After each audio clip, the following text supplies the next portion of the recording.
This module is on safe patient handling mobility equipment. In this module, we're going to cover lifts and we're going to cover slings. The objectives of part 1 are to identify types of lifts and what they're used for, to know the features of different lifts and their differences between different styles and different manufacturers, and also to know the processes to ensure equipment is available when needed.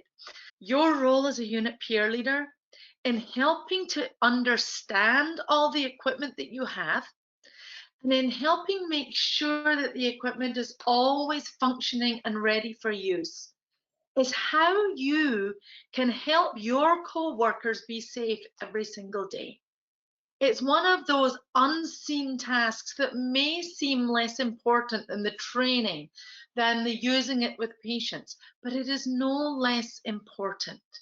When the equipment is ready, the right equipment for your patient population, and you know everything that your equipment will do, you're in so much better of a position to help your co-workers be successful.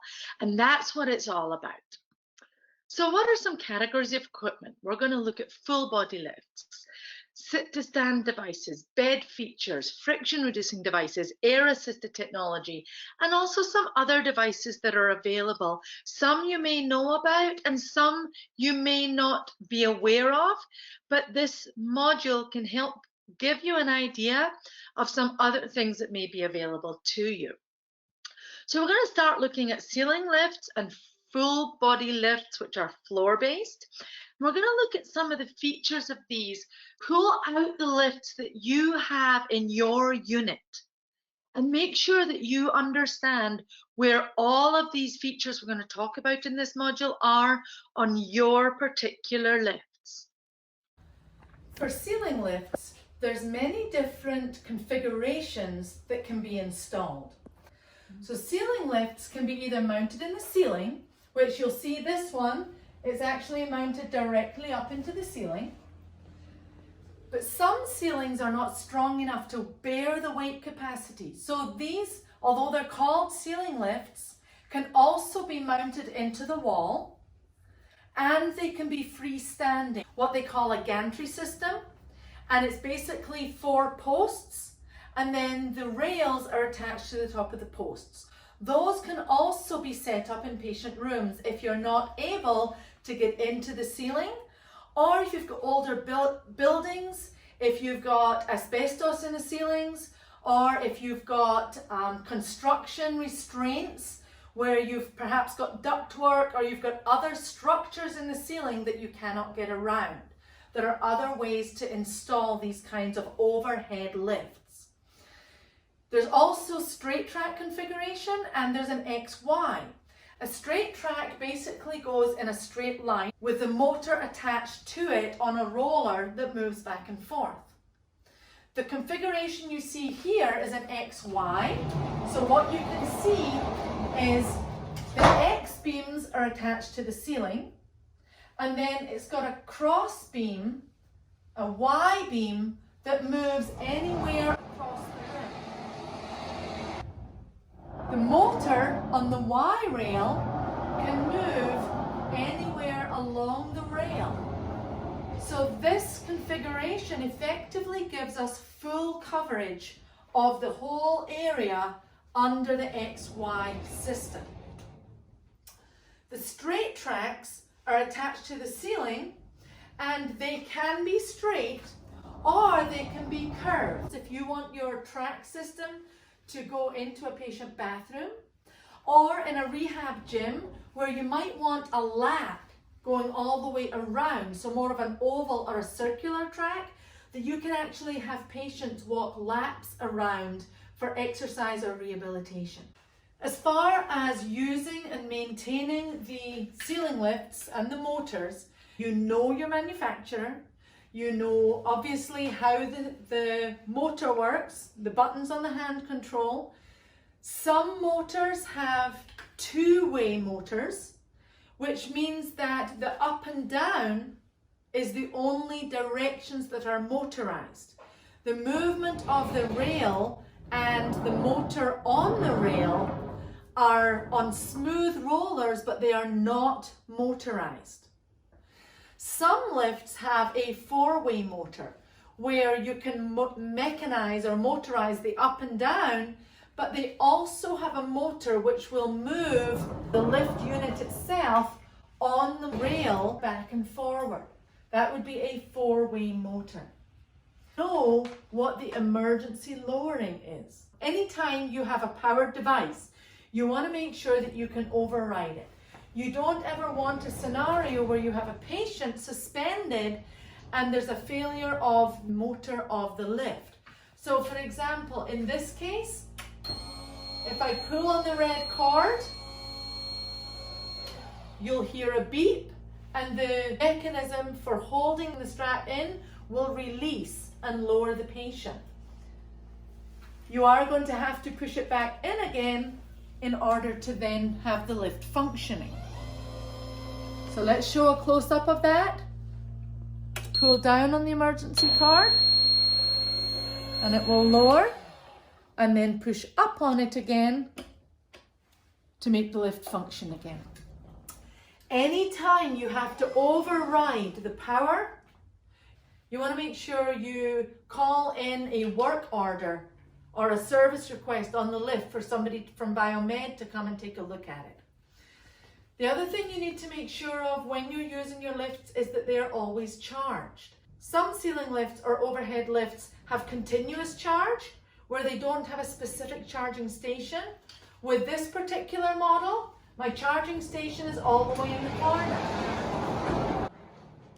You'll see there's a power cord, and that leads to a connection that charges the battery only when it's on the charger. Make sure that the charger is working, that the ceiling lift is fully charged every night, and when you check the lift, check them loaded. Often people will check the lift goes up and down with the button without a load, but if the battery is real low, when you add a load, and you can do this just by holding it, if the lift does not lift you up easily, and if it makes a straining noise, when it is loaded, you know that the battery needs to be charged. And then lastly, know the mechanism for how your hand pendant works. In this particular lift, the hand pendant is an air pneumatic device that sometimes can get disconnected. So if the lift is not working, it may just be that that needs to be reconnected. That may not be the case in all of your lifts, but the message is know your lift, know how everything functions on your lift, and be able to troubleshoot. Know if there's spare parts, if your service department keeps spare parts, spare hanger bars, spare pins, hand pendants. Oftentimes there are some spare parts in your facility. You should always know who to call and where to go if your lift is not functioning correctly. So let's now take a look at some specialty lift devices.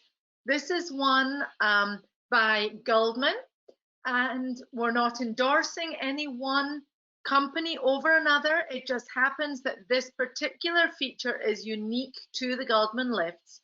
There is an offloading mechanism that makes this more of a dynamic lift feature, similar to some of your zero gravity or your Bioness lifts that are available, where there is some resistance to movement that can be used with a variety of applications.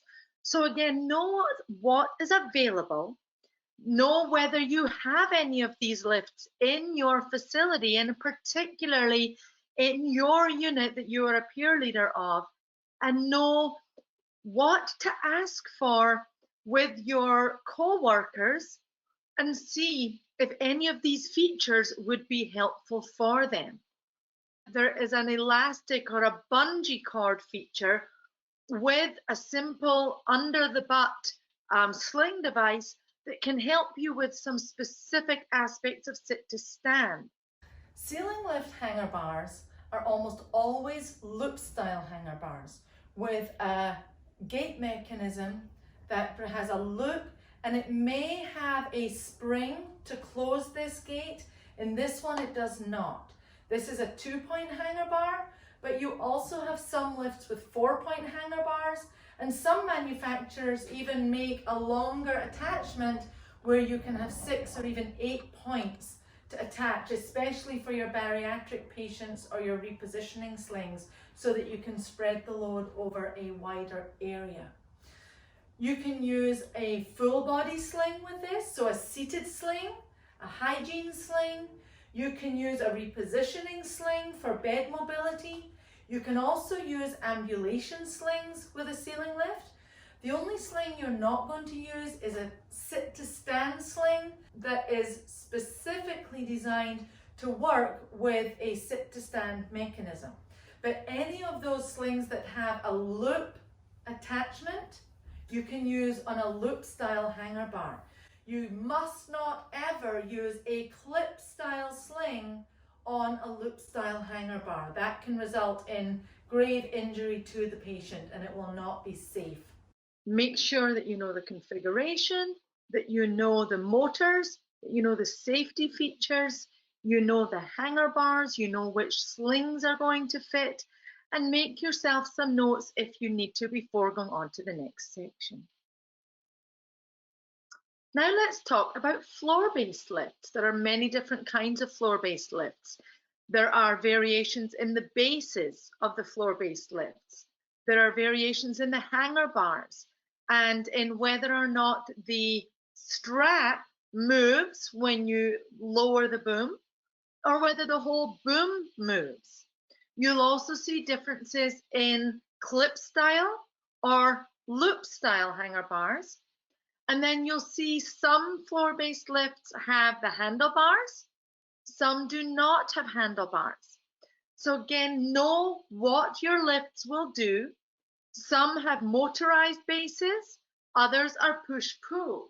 You'll notice differences in the caster sizes of your floor-based lifts. A bigger caster will result in a lower push-pull force, but a lower caster will go under more surface. Make some notes on your floor-based lifts, just like you did on the ceiling lifts. Know the batteries, know the safety features, know how the boom operates, the kinds of slings that will work with your full body lifts. Know, especially if you've got a powered floor-based lift that the wheels are powered, know what your range is and how far that battery will work for you, and then also whether or not you can still push and pull it if the battery does not function. Let's now look at your sit-to-stand devices. There are powered sit-to-stand devices as well as non-powered stand aids. For powered sit-to-stand devices or standing and raising aids, there's many different varieties and makes and styles that are available. But they all have a similar feature where there's a handle to hold on to that basically pulls the patient from a sitting to a standing position. The weight capacity on this is 430 pounds, and you can see in real small writing there, it has the weight capacity. Make sure that you know the weight capacity of the lift. Sometimes you have to look on the lift to find it. Many facilities I have found actually write the weight capacity in large permanent marker, or they have stickers or label on that everybody can see so that it's easy for people to know what the weight capacity is. Most of your sit-to-stands also have this button that the wheels go out and back in again. And if you look at the wheels, they'll power out and power in. This helps you get around wheelchairs or jerry chairs, or if the bed that you're going underneath has a fifth wheel, sometimes you need to maneuver the wheels out or back in to be able to get in under the bed. The bariatric lift has a slightly different way of moving the feet in and out, and different manufacturers have accomplished this in different ways. The Vancare lift you have a lever which pulls around and you see the feet going out and in. If we bring it back, the feet come in. The size of the wheels are going to vary on different lifts. You'll see on these two lifts, the mini lift has bigger casters than the bariatric lift, and this is an 800-pound capacity. The wheels are smaller, which will fit under smaller beds, but larger wheels are typically easier to push. So on any floor-based lift, a larger caster reduces the push-pull forces, but it's a little more difficult to get under low surfaces than some of the smaller wheelbases or the lower wheelbases. You'll also notice there's a big difference in the width of the knee pads. The mini lift is a 430 pounds weight capacity and it has a much narrower knee support. The 800-pound lift has a lot wider of a knee support to accommodate that increased width of stance that is very, very common in patients who are of size. You'll also notice that the foot plate on the bariatric lift is a lot wider than the foot plate on the mini lift. So when you're looking at your sit-to-stand devices, you want to look at the features and make sure that you have the features that you need, and you may need more than one style to accommodate all your different patients. The other feature that you'll see on your floor-based sit-to-stands is the knee support may go up and down. In this one, the knee support goes down, goes up, so that you can attach it right at the level below the kneecap on your patients. In the van care model, it does not go up and down. It's fixed, but you'll see it's a lot deeper from top to bottom. That enables you to accommodate a wide range of patient heights. So some manufacturers make a deeper knee support, others make it mobile. Another comparative feature is whether or not the foot plate comes off. On the mini lift, the foot plate lifts off. It's easier to get the foot plate off when the knee support is higher. And these are just things that as you get good at knowing your equipment, you're going to learn what makes it easy to get the equipment functioning for the activity that you want it to function for. You also want to make sure that you're using good body mechanics when you put the foot plate on and off, and that you're not bending over to pick up the foot plate as you're getting it on and off the lift. The benefit of having a removable foot plate is you can use the lift for ambulation.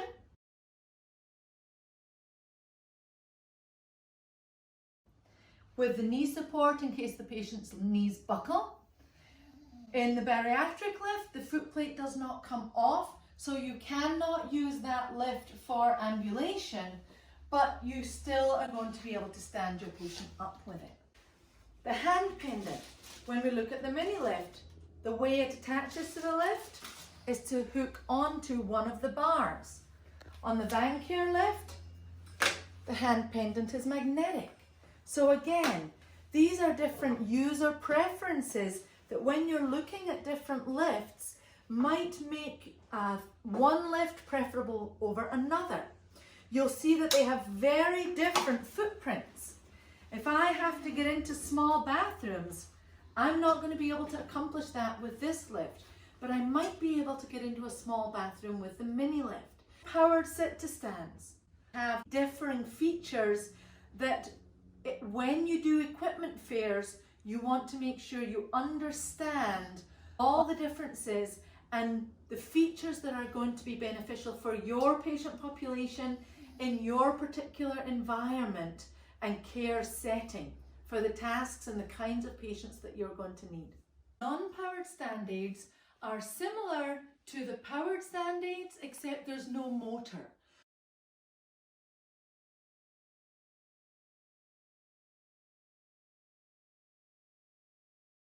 When you're looking at features, You want to see if the knee plate comes up and down. So in this one, it does, to accommodate patients with different size of legs. The feet go in and out, similar to your powered stand aids, to get around chairs, to get around wheelchairs, or under beds that have a fifth wheel. You also want to know if the foot plate comes off. On this one, the foot plate is removable. On this device, this is also a non-powered stand aid, and the foot plate does come off on this one. Slightly different mechanism you can see here, but we're not going to take it off for the purposes of demonstration. The knee pad on this device is flexible and mobile. It does go up and down. This one is rigid, so slight differences in the knee support. On this device, this is also a non-powered stand aid, and it has knee supports, but this is kind of unique in that the knee supports swivel. So if you have a patient that has non-weight bearing on one leg, they can actually put their leg on here. The radius and the footprint you can see on this device, which is called a van turn or a return, is much smaller than the footprint on this one or on this device. So when you are looking at making purchases, pay attention to the different features. One other feature that this device has in the knee block is it can move in and out.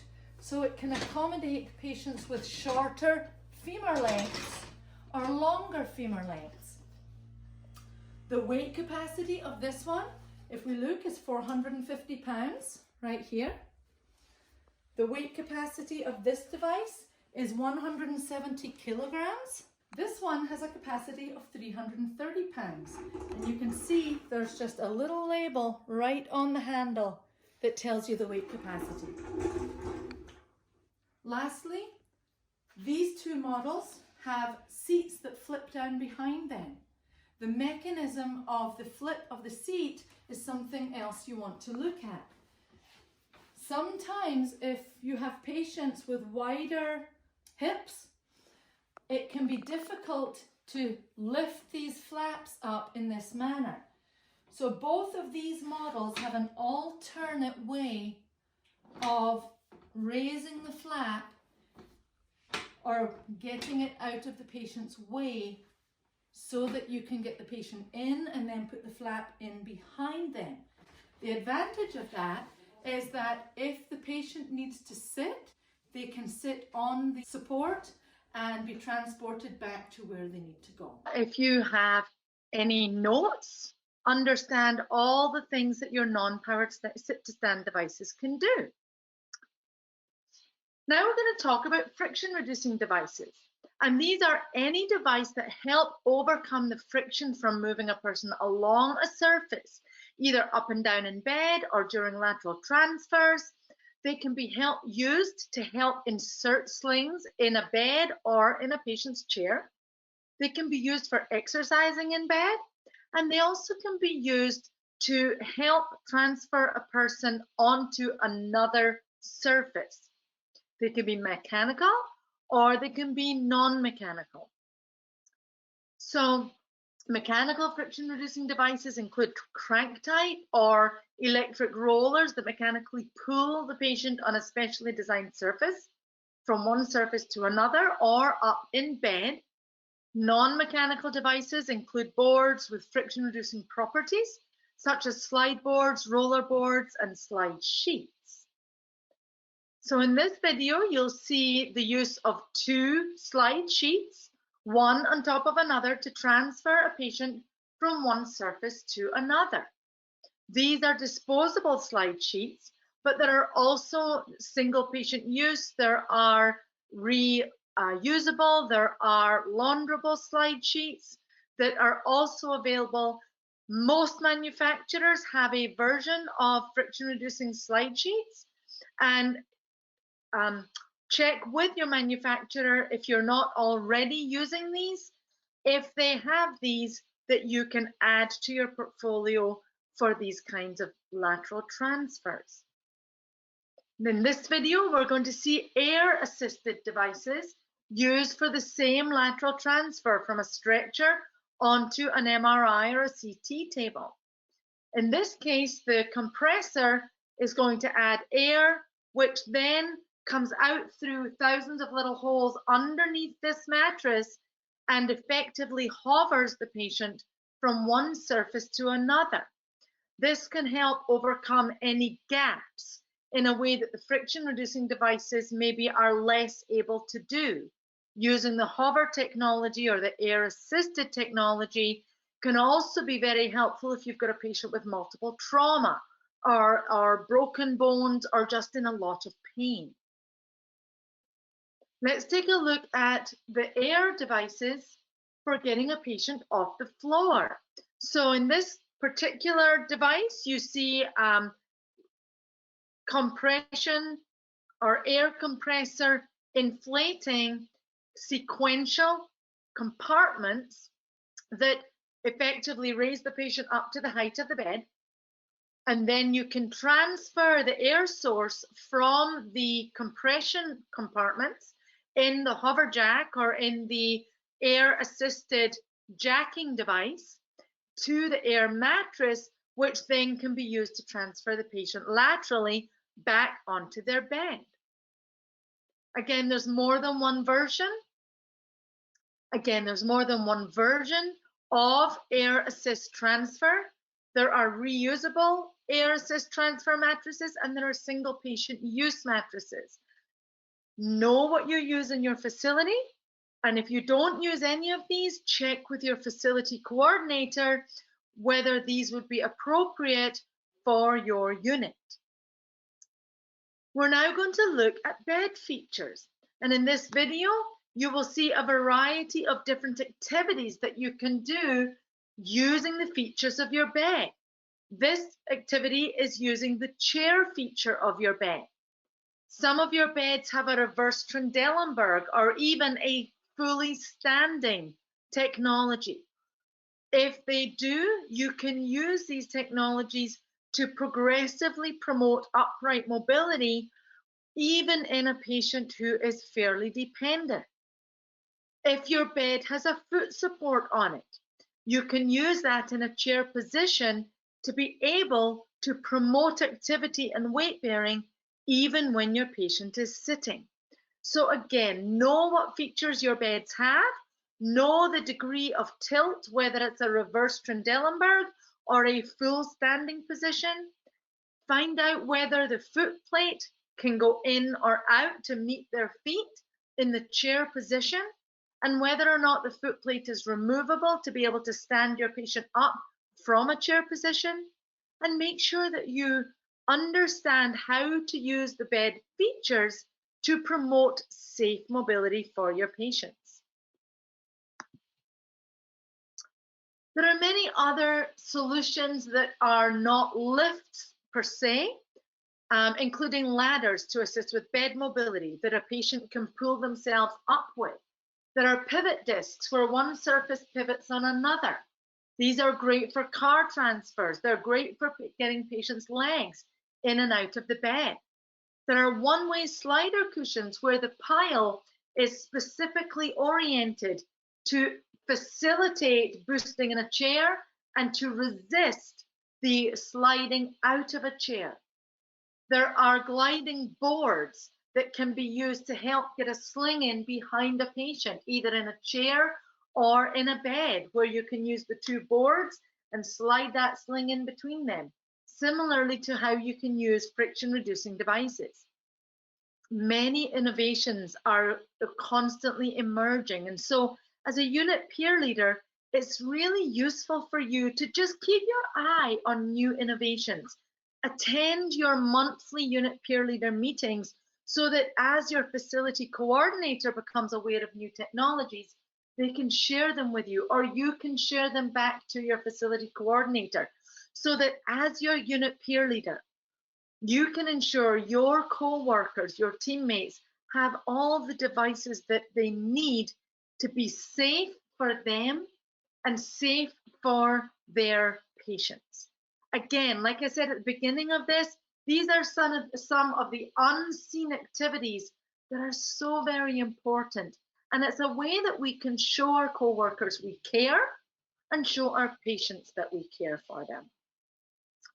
So in this spot, just take a moment to note what kind of friction reducing devices, air technologies, bed features, and small devices you have in your facility. Next, we're going to talk about cleaning and maintenance. You want to make sure that you clean your lifts thoroughly after every use with facility approved cleaner. Ensure all surfaces, including straps, hanger bars, foot plates, hand controls, and handles are completely and thoroughly cleaned. Check the lift every time it is used before you lift the patient to ensure it is clean and in good working order. Check the function of the lift before raising the patient to make sure your batteries are charged. Check for any cracks, scratches, rough areas, any frayed straps on the ceiling lift bar. Make sure your brakes are in good working order. Make sure the hand controls are working. Ensure that all your lifts are on a preventative maintenance schedule, including motors, batteries, hanger bars, the lift mechanisms, and the casters, if they are floor-based lifts. And then lastly, know how to put in an electronic work order if the lift on your unit is not working properly or you notice any problems with the features listed above. So let's do a quick knowledge check. Your patient's mobility goal is walking. They are mobility level 3. Which equipment solution would be appropriate to help get them to the bathroom? So we've talked about ceiling lifts, floor-based lifts, non-powered stand aid, powered stand aids, friction reducing device, air assist technology, and some of the small goods that we have, as well as the bed features. So they want to go to the bathroom. They're mobility level 3, they are minimal assistance. So let's look at the options. Powered sit to stand aid with a fixed foot plate. That would certainly help them get up, but would it encourage them to walk?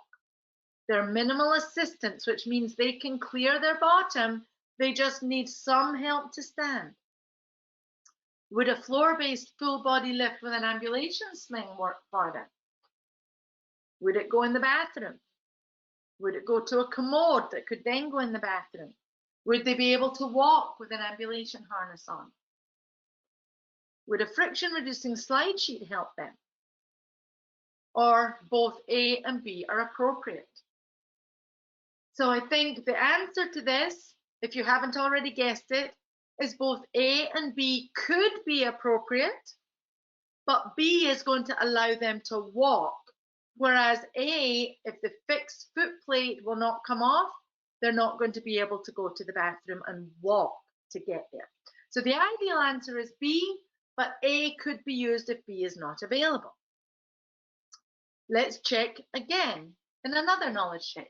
Your patient needs to be boosted up in bed. They're mobility level 1, which means they require total assistance. They are unable to sit up over the side of the bed and shake your hand. Which of the following equipment options would be appropriate to safely boost them? 1, a powered sit to stand aid. Well, you're boosting them up in bed, right? So that is not appropriate for that task. B, a ceiling lift with a repositioning sling. That could be appropriate, right? C, friction reducing slide sheets. That, if we put it underneath them, maybe they can help with their own boost. So the answer to this is both B and C are appropriate. Let's do one more. A co-worker tells you the ceiling lift is not working. What troubleshooting steps could you take? A, check the battery is charged. B, check that the right sling is being used. C, check that it has been properly cleaned. Or D, check that the hanger bar is properly attached. So let's work through this. If the ceiling lift is not working, the right sling has got nothing to do with this, whether or not the ceiling lift is working.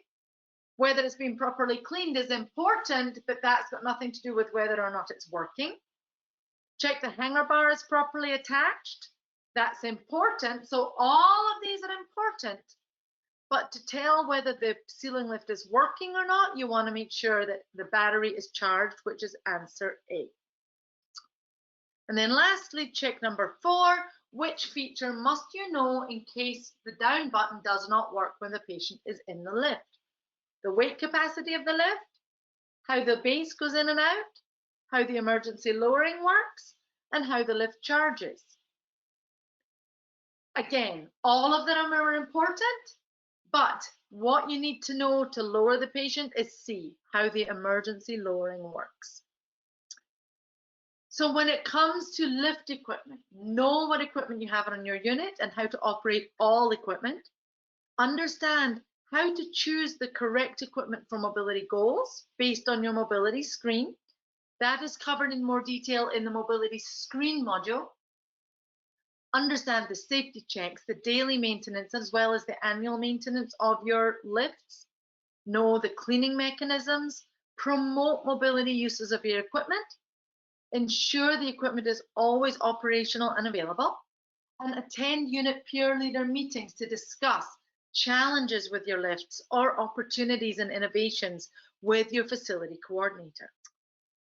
Now let's look at part 2, the slings that go with our lifts. We're going to look at identifying different types of slings, understanding sling safety, and look at how we identify worn slings that should be replaced and taken out of service.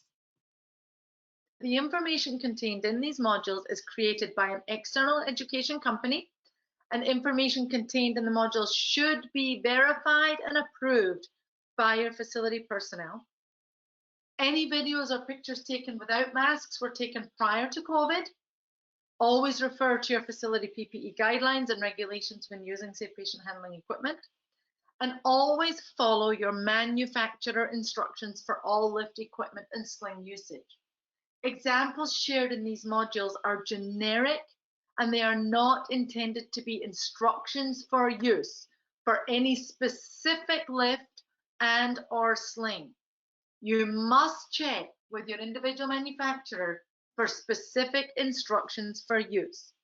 The instructions in this educational session are about general features for your lifts and your slings and things that you want to look for in your unit and helpful tips and strategies for you.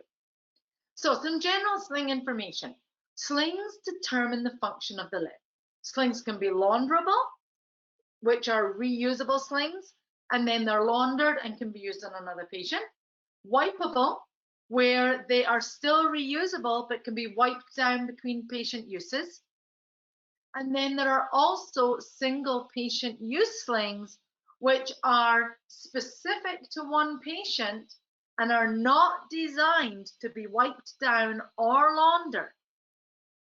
And they are designed to be used with each individual patient and then discarded when that patient is discharged, or they can go with the patient to their next level of care.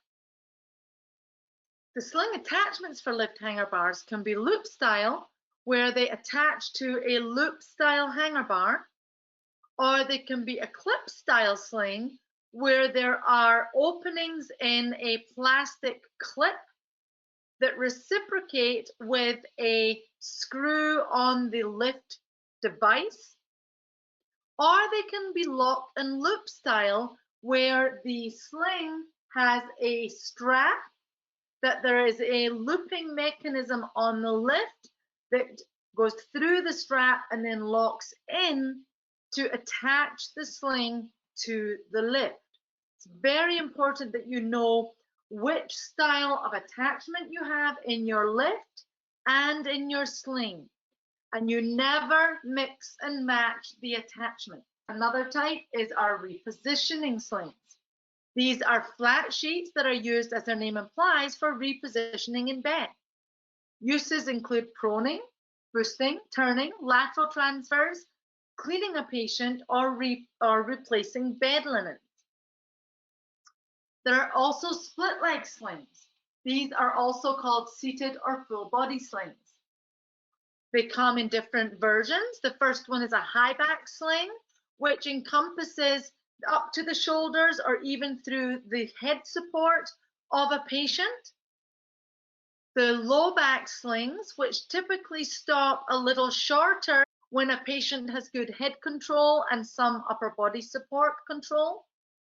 There are hygiene slings, which are used for toileting, where you have access to the perineum so that you can clean your patient. Again, they can be loop style or clip style. And then you have sit to stand slings, which again can be loop style, clip style, or lock and loop. There are different styles in terms of where the sit to stand lifts encompass the patient's body. Some of them are designed to be a belt around the upper ribs, which then attach to a loop or a clip on the lift. Some are designed more around the pelvis area and have straps that go underneath the patient's legs to hold them down and are more designed to pull from a lower angle, and the patient is encouraged to reach forward as the lift pulls them up. Some of them, like we said, have the leg straps that go between the legs, or a butt strap that goes underneath the buttocks to help stop the sling from riding up. Those slings that have the supports through the legs can also be used as ambulation.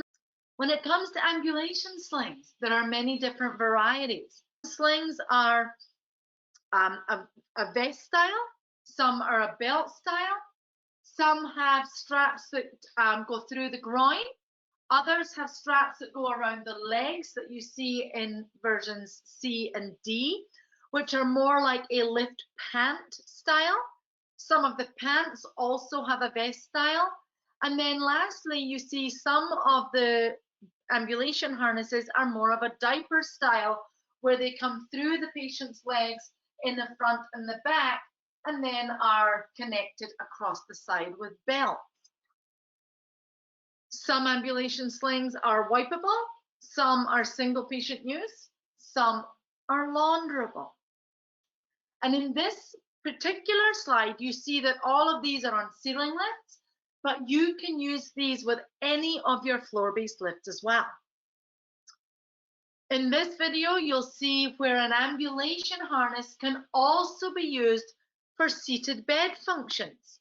So even in your lower level patients that require assist, this is your total patients, your level 1, who cannot sit up by themselves over the side of the bed and shake your hand without help. You can use an ambulation harness to help you do this.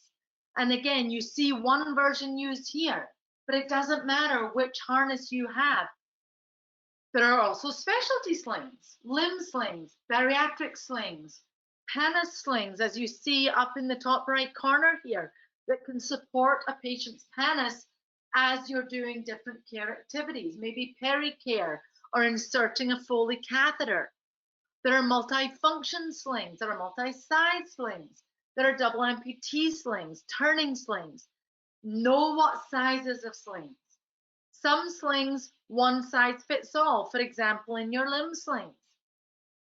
Other slings are more specific to different sizes.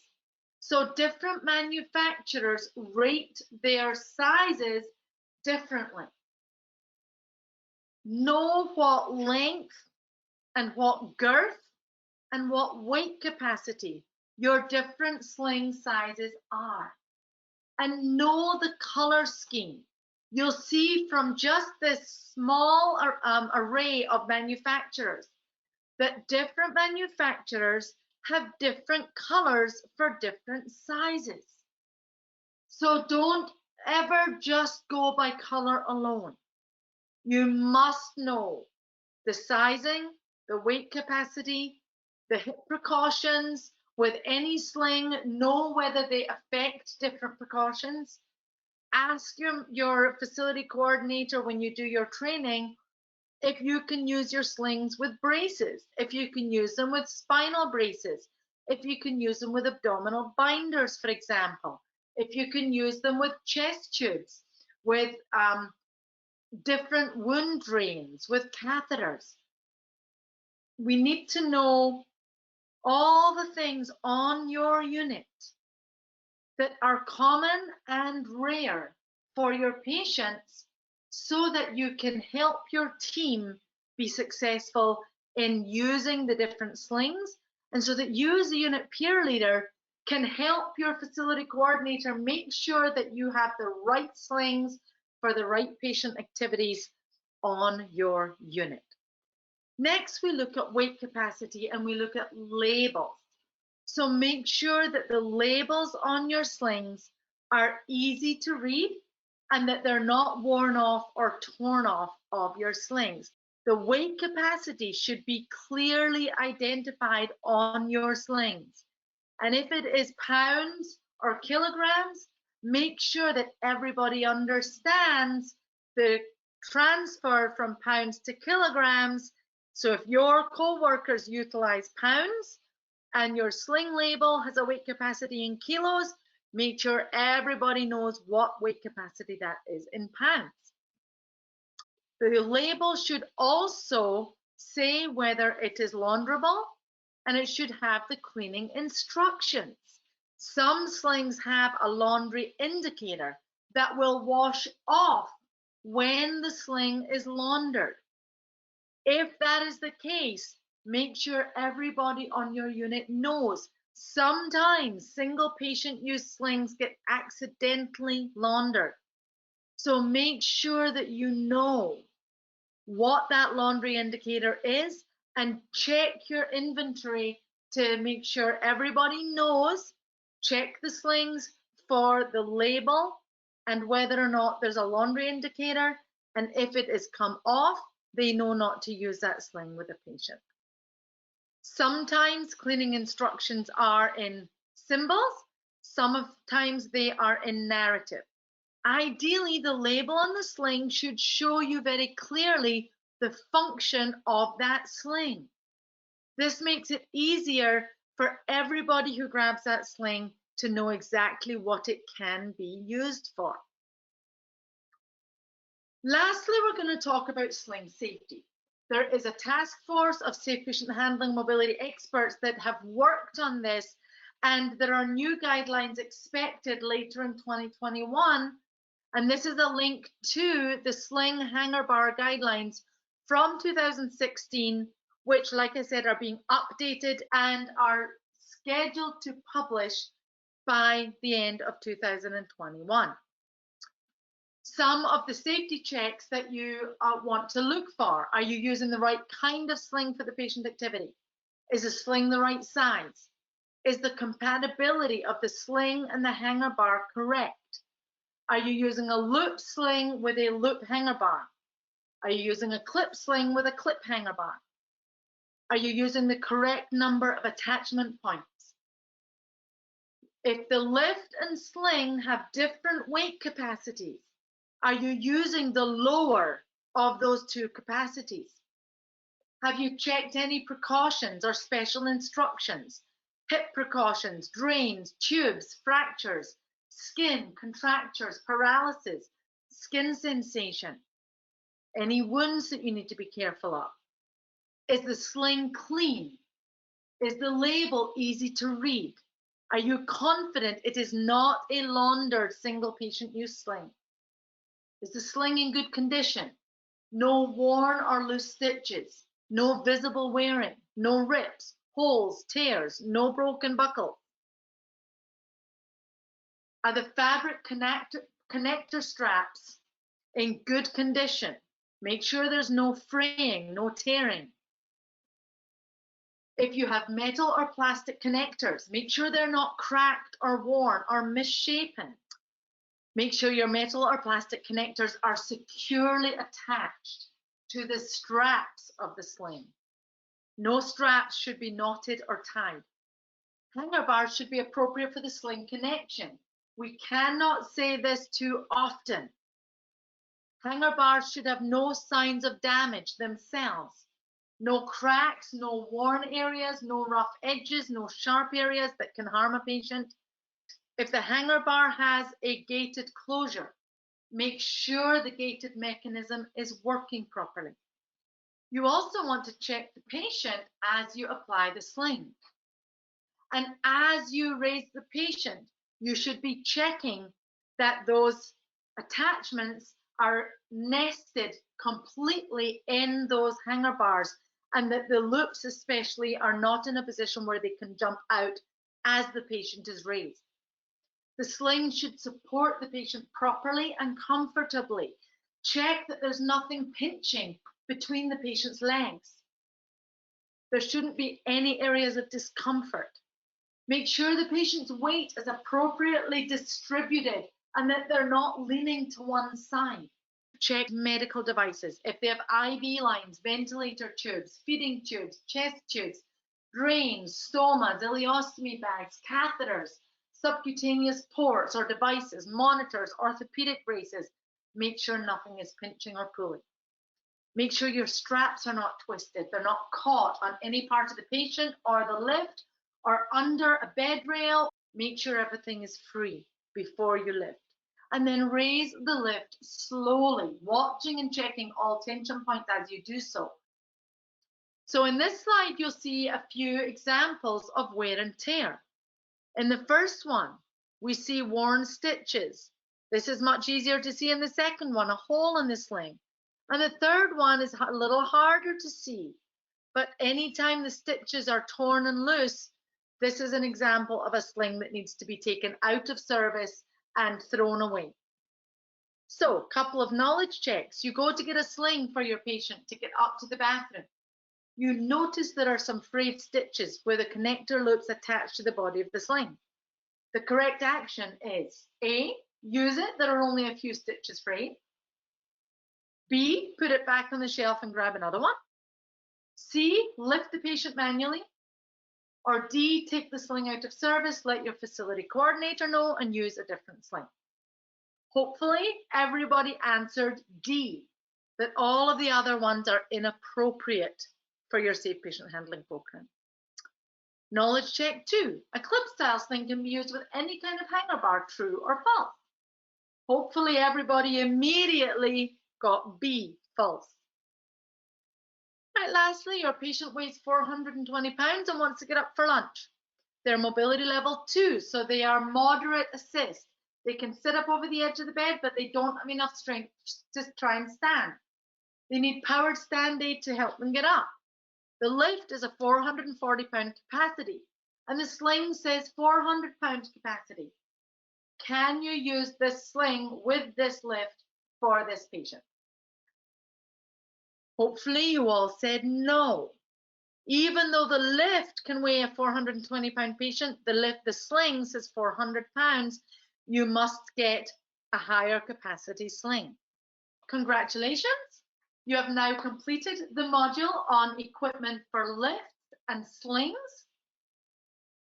Discuss in your groups if you have any questions. And if you are doing enduring material, it's now time to take the post-test.